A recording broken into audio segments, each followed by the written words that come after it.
Hey everyone, and welcome to another episode of Recipe Rivals. This is a show where we take two similar but unique recipes and judge them on creativity, ease to follow recipe, and taste.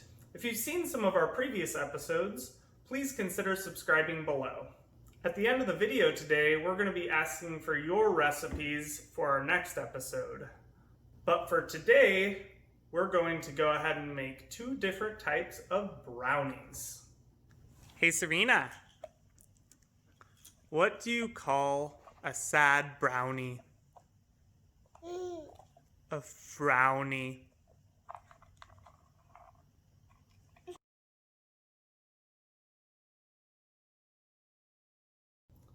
Who doesn't like a good brownie? Nice, gooey, fudgy, serve it up with a little side of ice cream a la mode. I'm really excited about the two recipes that we're making today. The first recipe was submitted by Melanee on Facebook. It's more of a traditional type of a brownie, but it does use real chocolate, which I'm excited about. The second brownie definitely steps up that unique factor, and it's submitted by Cloudberry14 on Reddit. That brownie is going to be a baklava brownie. When Melanee submitted this recipe to me, she gave me ingredients for an industrial-sized sheet of brownies. I asked her to reduce that down to an 8x8 because my tummy can only handle so much. I'll be providing both the full and the reduced recipe in the description below.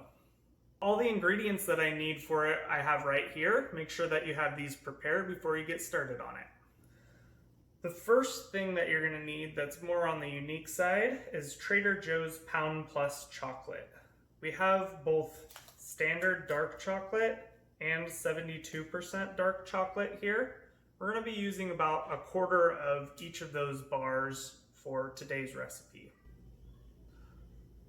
You're also going to need 2 sticks of butter, 4 eggs, a cup of walnuts, 1.5 teaspoons of vanilla, and 3/4 cup of flour.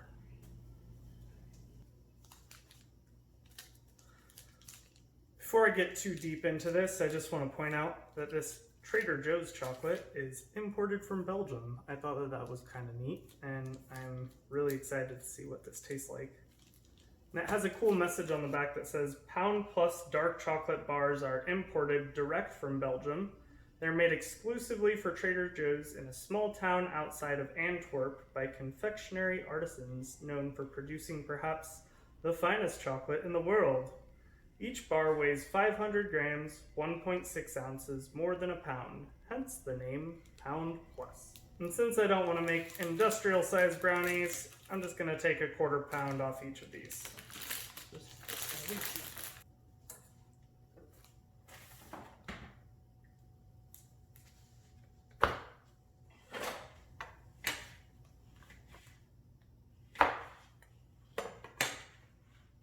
£1/4 pound. We're going to chop up that chocolate because it's going to make it easier in the next step where we need to melt it.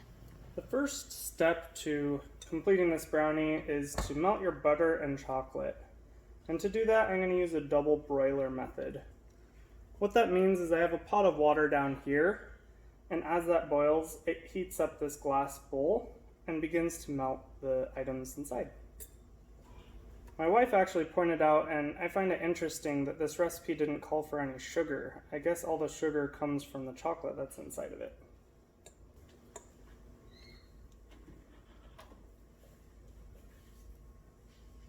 After a few minutes, your chocolate and butter mixture is going to be completely melted, and at this stage, you're going to want to remove it from the heat.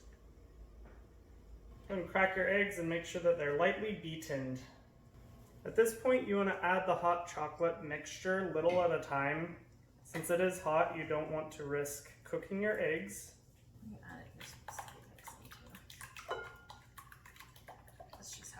I got my wife to help me so that we can go ahead and mix this without cooking the eggs.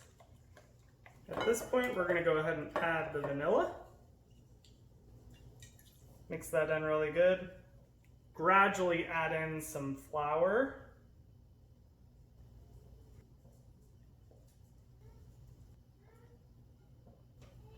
And we're going to add in a cup of optional walnuts. Once you have all that mixed together, you're going to take an 8x8 dish and you're going to go ahead and just fill it on up. And now there's a nice close-up of them right before they go in the oven for 25 minutes at 350 degrees. Okay, and now the brownies are out. We're going to want them to cool completely and even put them in the refrigerator until they're completely cool before we begin to cut into them.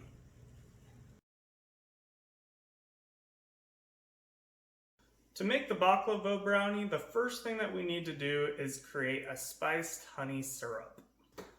The honey syrup is going to be drizzled on top of the brownie after we're done. To get started, you're going to need to boil your water and sugars together until the sugar is completely dissolved.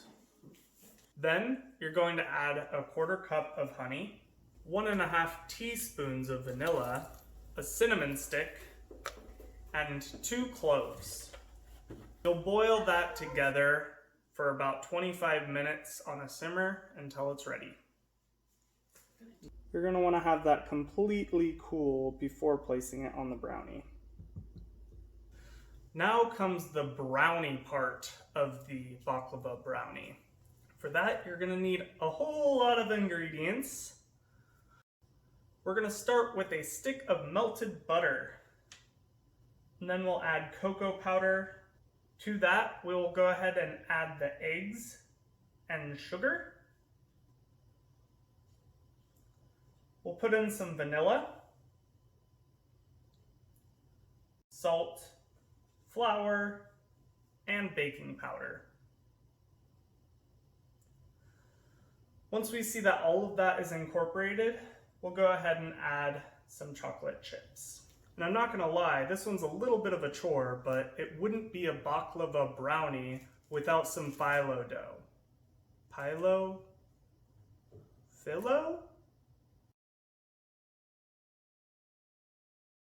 It wouldn't be a baklava brownie without some phyllo dough.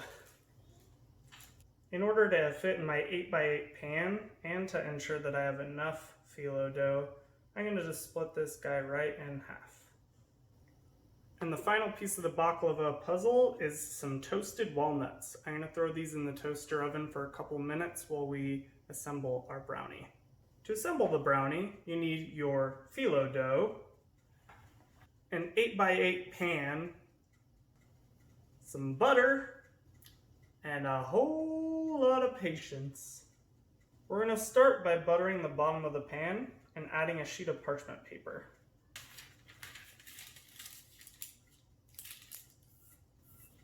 We're going to assemble the baklava by adding sheets of phyllo dough, buttering every other sheet in the mix.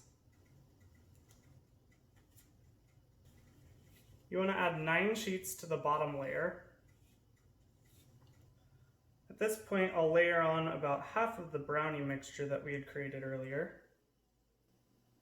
I'll begin contemplating my life choices. And then we'll start it all over again with another 6 layers of phyllo dough. After the 6th layer, we're going to want to add those toasted walnuts. We're going to add a touch of cinnamon and a tablespoon of honey.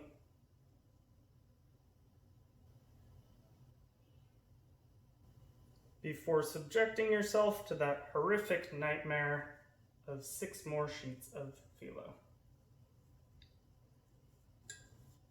We'll take the rest of that chocolate brownie that you got and put it on top of there.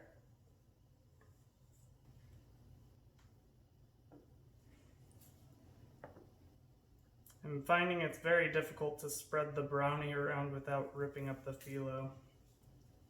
And then we're going to round this out with, you guessed it, 10 more layers of phyllo dough.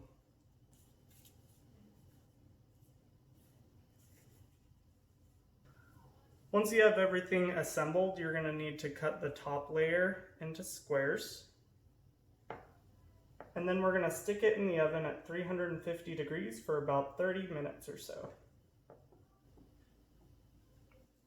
You can see we have a nice crisp top on the baklava now. We're gonna add that spiced honey that we made earlier, making especially sure to get it in the edges. We're gonna wanna keep a little bit of that spiced honey for later because we're gonna wanna put it on top of the ice cream. But for now, we're just gonna let this simmer for about the next 45 minutes and cool, and then we can dig in. While we're waiting on these guys to cool, let's go ahead and give the rundown of the first two items. On the topic of creativity, definitely goes to the baklava brownie. I will give some creative points to the fudge brownie as it did use that specialized chocolate, which I thought was really neat. But ultimately that win is gonna go to the baklava brownie. On the subject of ease to follow recipe, hands down that goes to the fudge brownie. Much easier to do that one. There was so many steps in this baklava brownie and it was kind of a pain. I'm excited to try it, but with that being said, the last one's gonna be taste, and when you get down to it, that's really what's important as far as these are concerned. So let's take a look.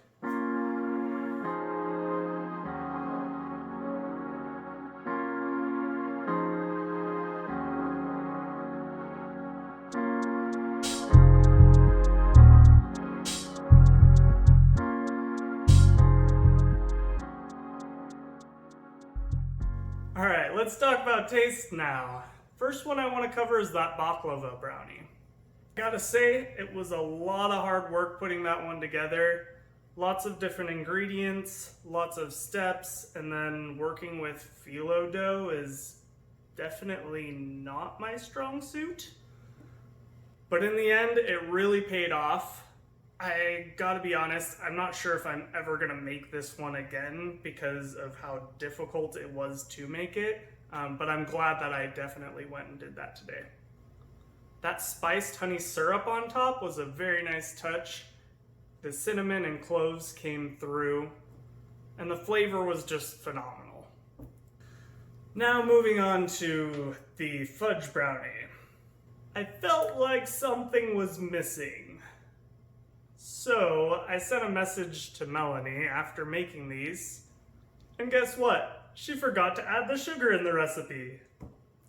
With that being said, these were very delicious, and I paired them with some vanilla ice cream, so that helped to give a little bit of that sugar flavor. Unfortunately, the win is gonna go default to the baklava brownie due to that sugar mishap.